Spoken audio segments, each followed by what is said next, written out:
नमस्कार साथियों, आप सबका पुनः स्वागत है श्रद्धा वेद पुराण में। तो आज हम लोग डिस्कस करेंगे श्रीमद् भगवद गीता अध्याय 15 श्लोक अर्थ 2। इससे पहले हम लोगों ने अध्याय 1 से 14 तक के सभी श्लोक अर्थ सरल हिंदी भाषा में दोनों ही चैनल श्रद्धा एस्ट्रो ज्योतिष, श्रद्धा वेद पुराण में अपलोड कर दिए हैं। आप में से कोई भी व्यक्ति भगवद गीता को सरल हिंदी भाषा में समझना चाहता है, आप हमारे चैनल में आए जहां आपको 700 के 700 श्लोक अर्थ मिल जाएंगे।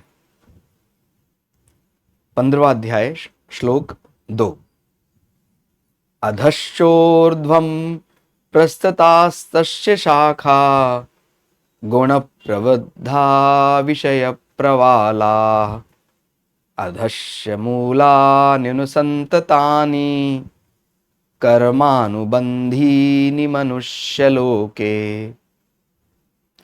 भगवान श्री कृष्ण अर्जुन को संसार रूपी वृक्ष का फैलाव कैसा है वो समझा रहे हैं। इससे पहले भगवान ने ऊर्ध्व मूल यानी किस प्रकार से हम वेद दृष्टि से देख रहे थे कि जो अगर परमात्मा को समझना है तो जो अश्वत्थ यानी जो पीपल का वृक्ष है उसकी जो जड़ें हैं हमें उसको ध्यान लगाना है। और अगर हम शरीर के साथ तुलना करें तो हम इस हिस्से को जड़ रूप में और बाकी कर्मेंद्रियों और ज्ञानेंद्रियों का विस्तार, शाखाओं का विस्तार आगे देख सकते हैं।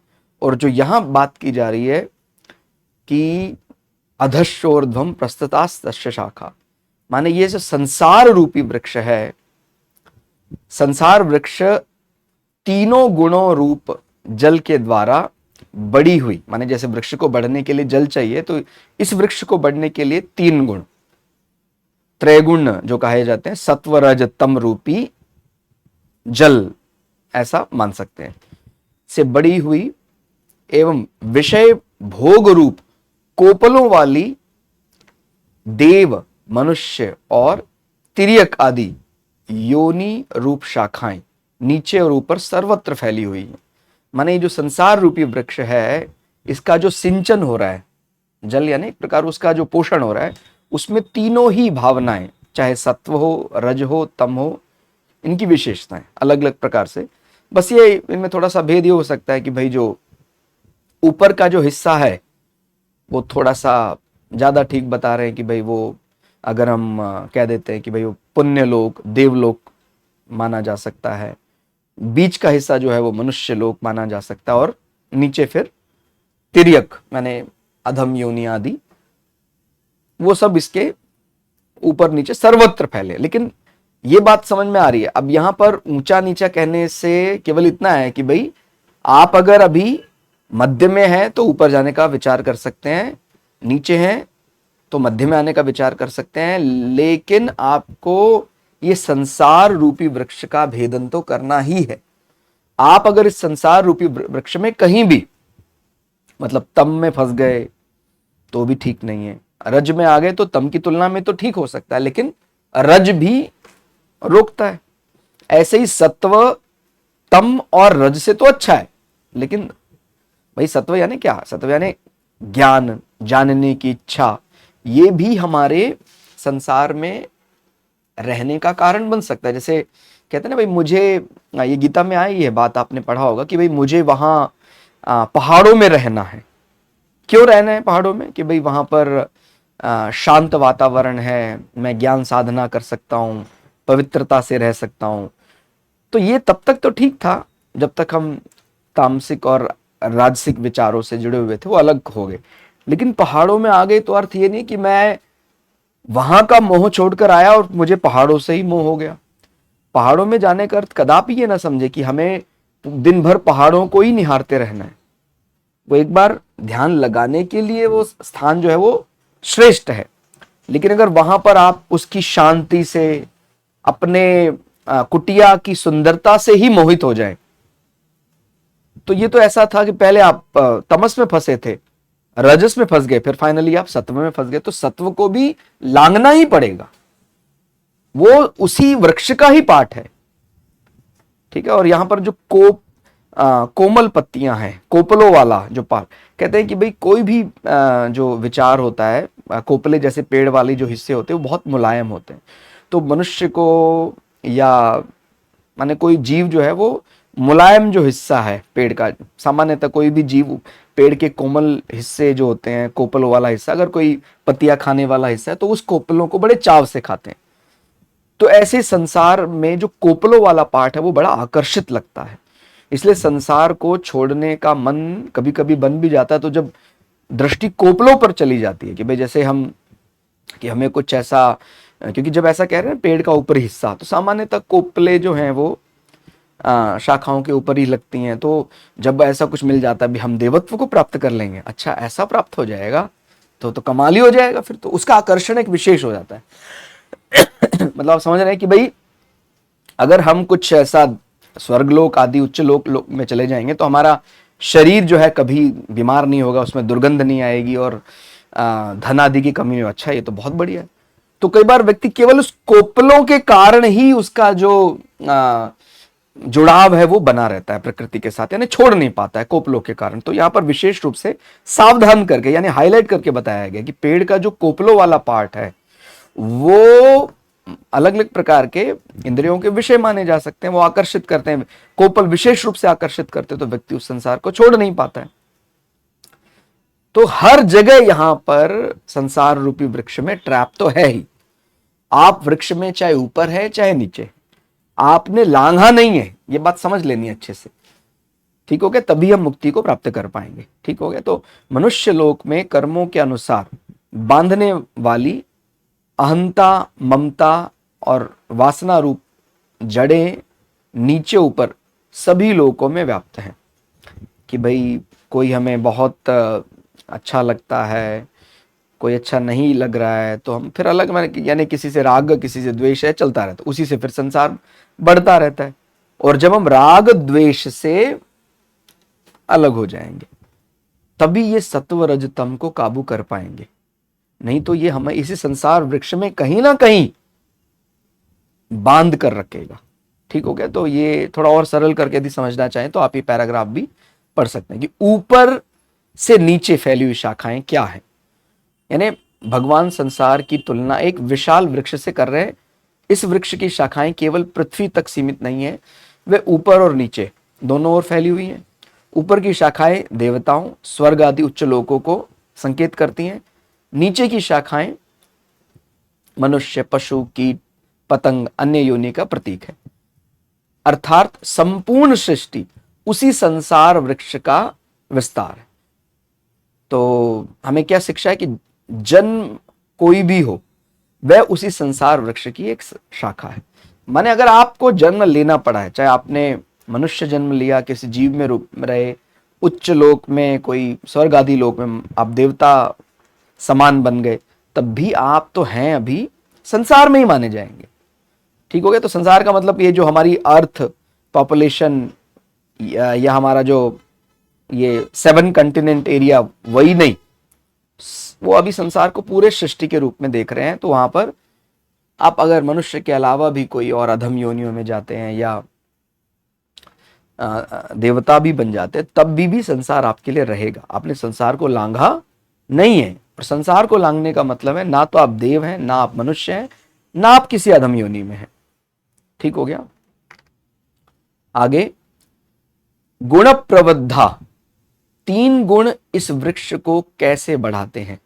प्रकृति के 3 गुण हैं, सत्व यानी ज्ञान, शांति, पवित्रता। जैसे मैंने बताया कि जब हम किसी ऐसे स्थान में जाते हैं तो हमें शांति, ज्ञान आकर्षित करता है, लेकिन उसमें फंसना नहीं है, उसको लांघना है। वहां पर हम इसलिए गए थे कि हम ध्यान कर सकें। अब पता लगा हम पूरे दिन ही उस पहाड़ी को निहारते रहते हैं, ध्यान तो दूर हो गया। तो हमने एक प्रकार शांति, ज्ञान, पवित्रता में हमने अपने आप को बांध लिया। ऐसा नहीं करना है, ठीक है? आगे, रज।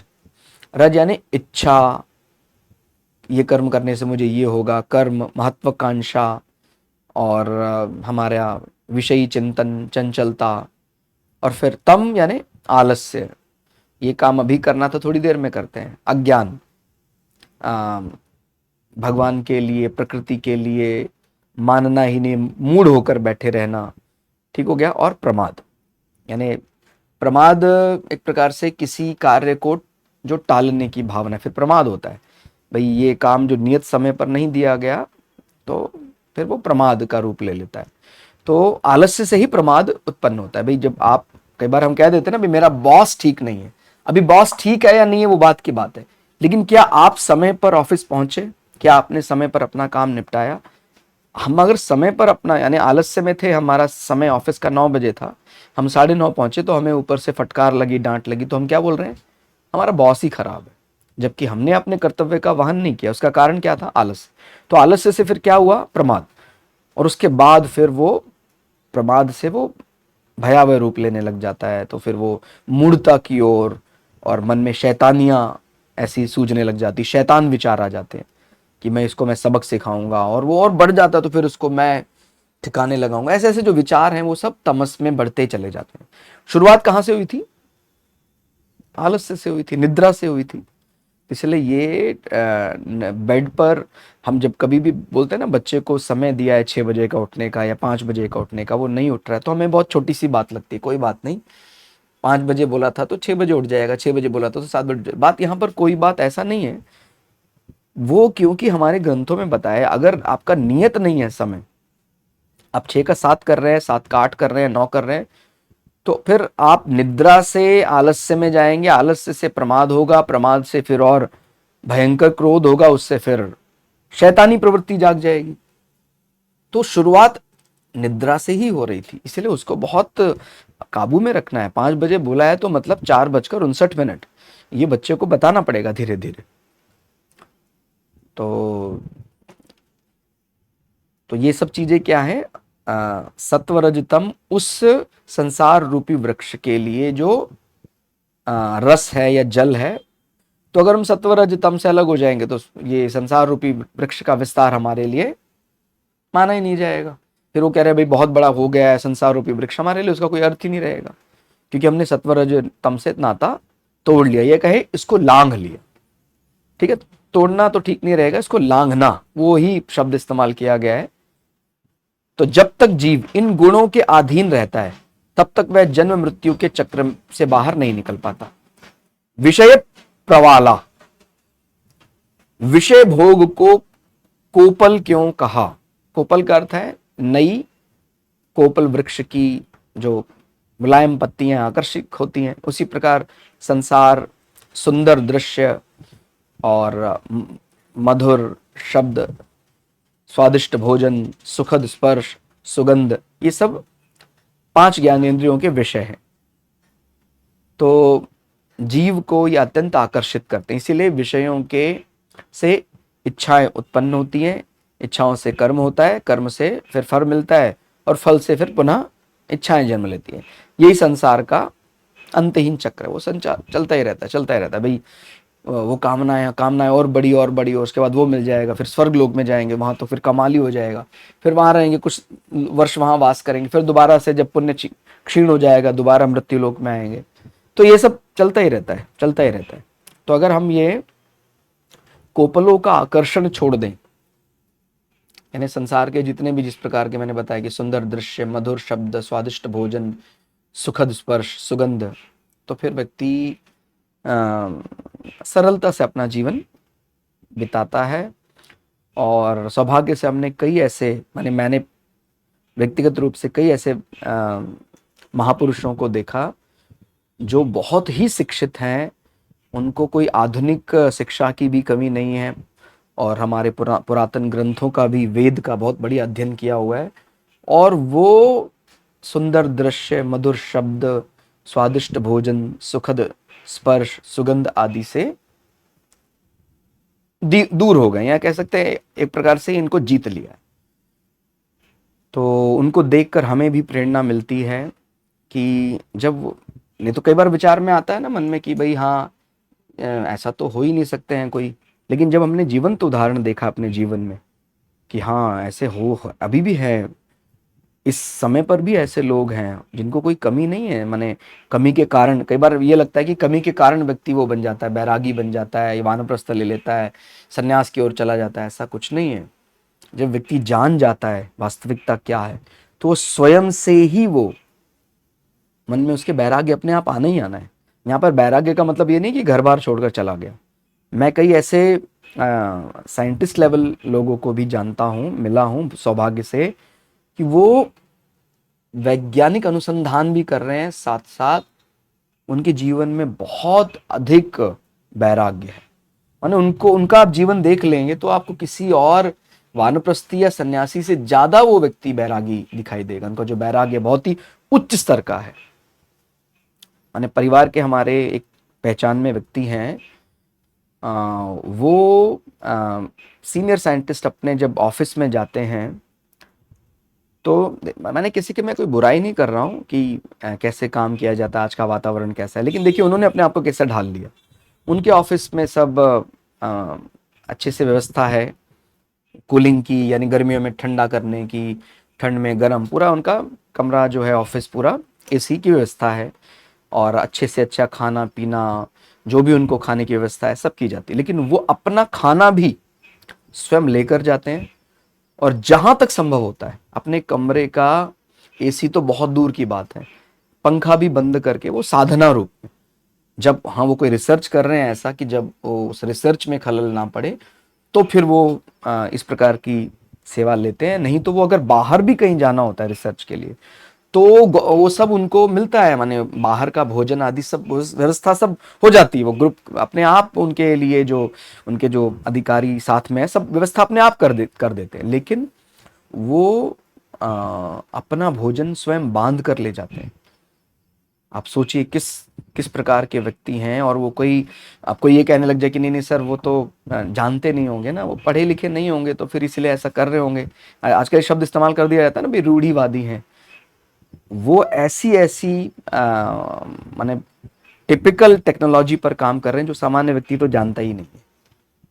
टॉर्पीडो क्या होता है वो सब तो किसी को पता ही नहीं है, और क्या बैलिस्टिक मिसाइल कैसे काम करता है ये भी किसी को पता ही नहीं है। ऐसे व्यक्ति भी जब एक साधु की तरह जीवन जी रहे हैं तो माने वो कुछ सोच समझ कर ही कर रहे हैं। वो वैज्ञानिक स्तर के व्यक्ति हैं जो विज्ञान को प्रमाण रूप में मानते हैं।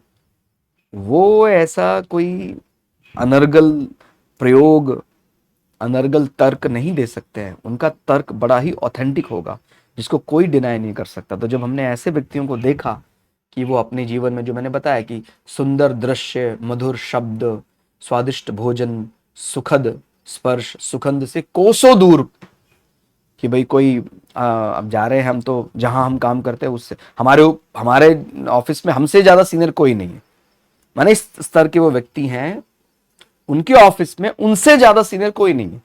तो उनके मन में विचार आ सकता है कि मैं भी कुछ सुगंध लगाऊं अपने शरीर में, परफ्यूम डियो आदि लगाऊं, और मुझे भी बहुत मखमली कपड़ा पहनने को मिले, त्वचा को स्पर्श अच्छा मिले, और जो मैं खाऊं वो एकदम माने संसार का सबसे स्वादिष्ट भोजन मैं खाऊं, क्योंकि कोई कमी तो है नहीं, धन की कोई ऐसी कमी तो है नहीं, और मधुर शब्द, कुछ बढ़िया संवाद, गीत और म्यूजिक आदि ये सब सुना जाए।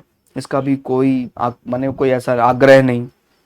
सुनना भी है तो कभी कभी कुछ ऐसा शास्त्रीय 5 मिनट के लिए 10 मिनट के लिए सुन लिया, तो वो भी जो मुख्य रूप से जो जिसको बोलते हैं ना स्वर, सरस्वती के सरगम स्वर जो हैं, शास्त्रीय संगीत जो उसका टेक्निकल तकनीकी जो उसका तरीका है, वो ही वो सारे गामा पाधा नीसा, वो शब्द वो सुन रहे हैं। माने वो इस प्रकार का कोई शब्दों का भी आकर्षण नहीं है कि बहुत सुंदर शब्द सुनने हैं, और सुंदर दृश्य कि भाई वहां बहुत अच्छा लगता है, वहां हम लोग जाएंगे, वो दृश्य तो क्या कमाल का दृश्य है, वो पहाड़ों का क्या दृश्य है, वो नियाग्रा फॉल्स क्या कमाल है, वहां न्यूयॉर्क चलते हैं, और वो जा सकते हैं। माने वो केवल दूसरों को भी स्पॉन्सर कर दें तो भी उसका खर्चा अपने आप हो जाएगा, फिर भी वो नहीं जाते।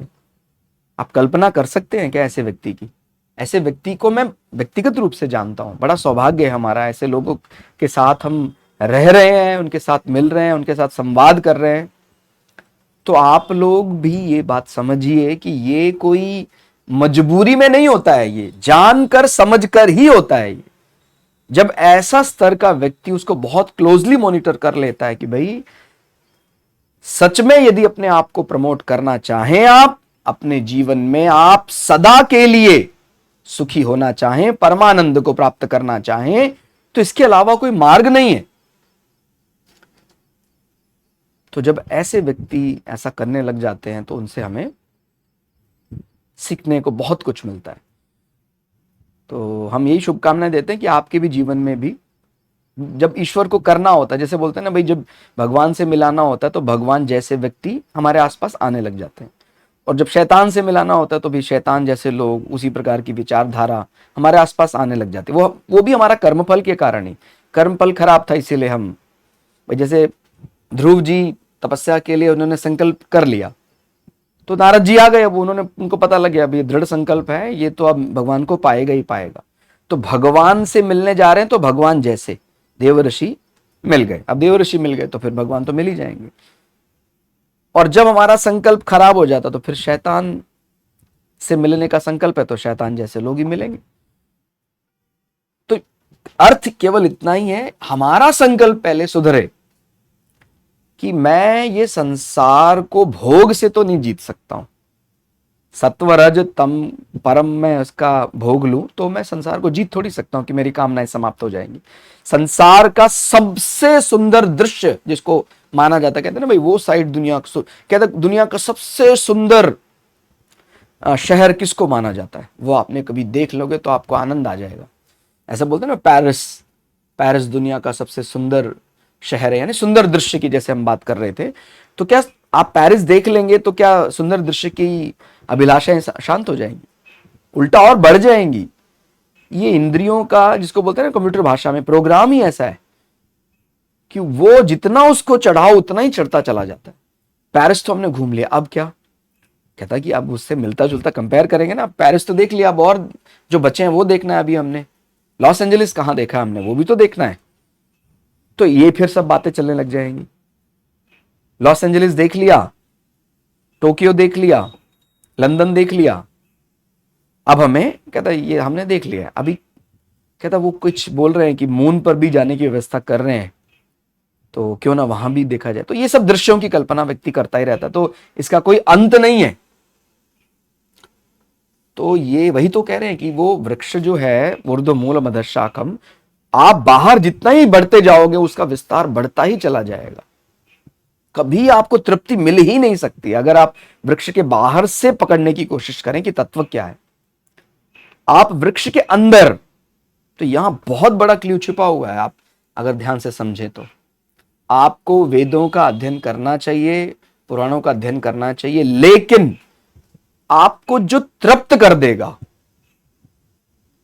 आप कुछ भी पढ़ लें संसार में, कोई मेटलर्जी पढ़ लें, आप इंजीनियरिंग में कुछ भी अलग अलग ब्रांचेस सारी पढ़ लें, आप मेडिकल की सारी ब्रांच पढ़ लें, एस्ट्रोनॉमी पढ़ लें, एस्ट्रोलॉजी पढ़ लें, आप मैथमेटिक्स पढ़ लें, कुछ भी पढ़ लें, उसका विस्तार खुद ब खुद बढ़ने लग जाएगा। लेकिन एक बार आप अंदर जाने का कोशिश करें, उत्तर आपको मिल रहा होगा। अंदर जाना मतलब, बोल रहे थे ना ऊर्ध्व मूल, अगर ये मूल हिस्सा मान ले, अगर वो अश्वत्थ की जड़ ये वाला हिस्सा, हमारे मस्तिष्क वाला हिस्सा मान ले, आप यहां ध्यान लगाते हैं तो आपको वो पकड़ में आ जाएगा। तो ये ही पूरा सार है जितना मैंने अपने गुरुओं से सीखा है, कि अगर आप वाकई ये डिकोड करना चाहते हैं कि भाई मैं मुक्ति को सत्वरजतम, अलग अलग शब्दों से इसको समझाया जाता है, भाई सत्वरजतम को लांघ जाओ, शरीर का अंतर भांप लो, आत्मा को समझ लो, ऐसे ऐसे बहुत। तो कहां से कहां जाएं, क्या करें? पुस्तकालय में जाएं क्या? भगवान के अलग अलग विग्रह का प्रयोग करें? वो सब करना है। वो जैसे मैंने बोला ना, हम अपने आप को जब प्रमोट करने के लिए, एमएससी तक जाने के लिए हमने first class, second class, third class, अलग अलग क्लासेस का सहारा लिया है ना, वो कोई बुराई थोड़ी है।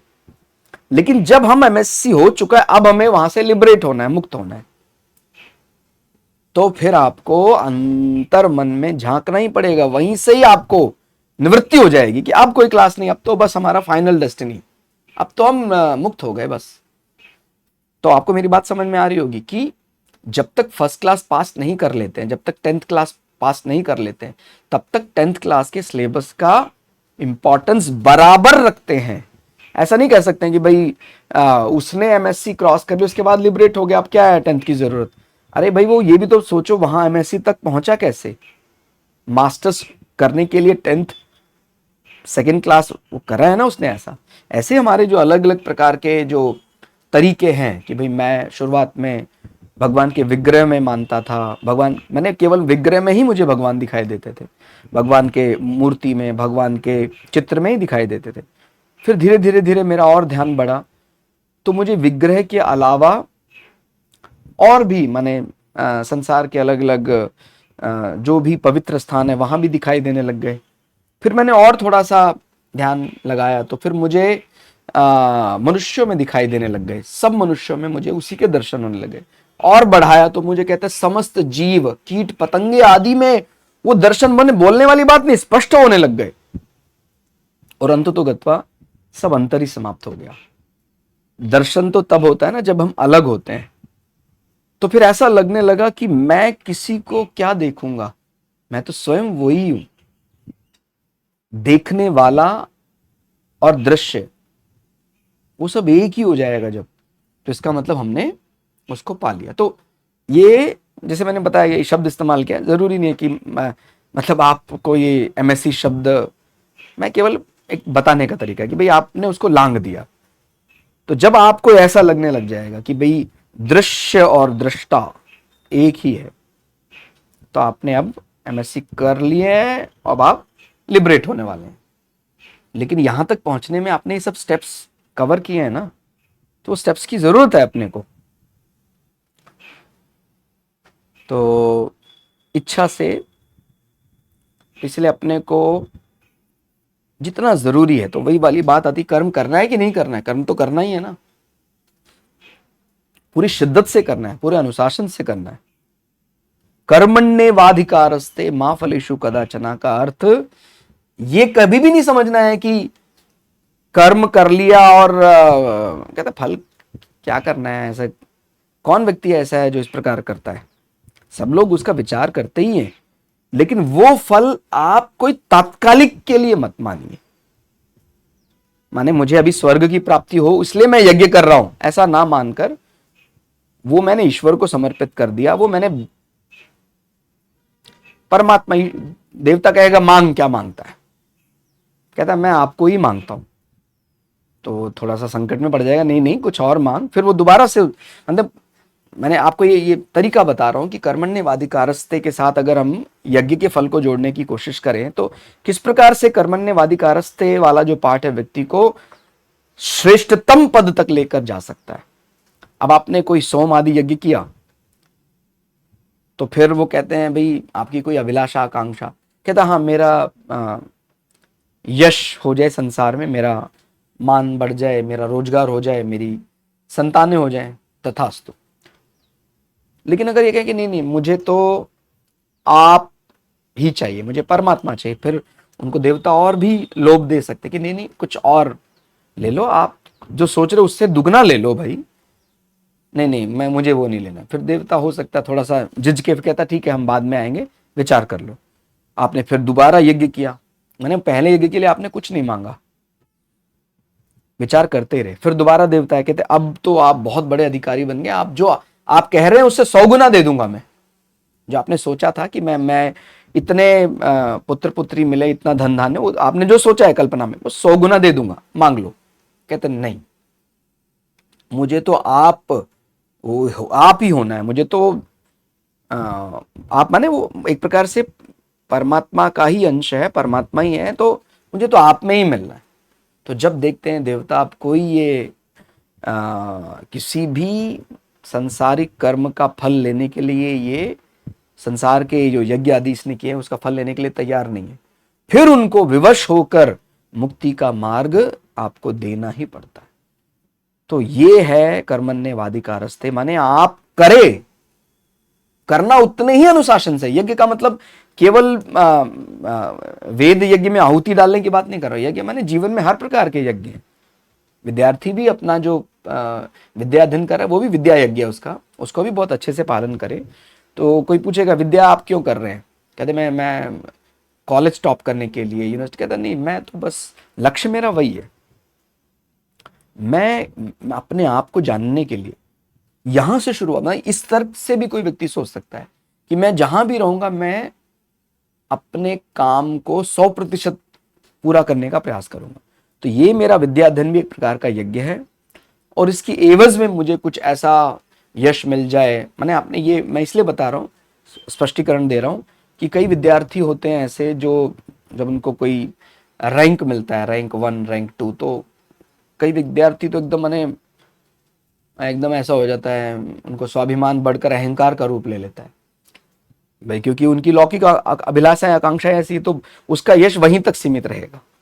लेकिन कई आपने देखे होंगे विद्यार्थी, वो उसको कुछ मानते ही नहीं, कहते मेरा कहाँ बड़प्पन है इसमें, कहता पूरे यूनिवर्सिटी का टॉपर है ये, और बिल्कुल इतना संकोची है जैसे पता नहीं है तो फेल हो गया है, इतना डर के उसको बुला, मैंने डर डर कर स्टेज पर आ रहा है वो,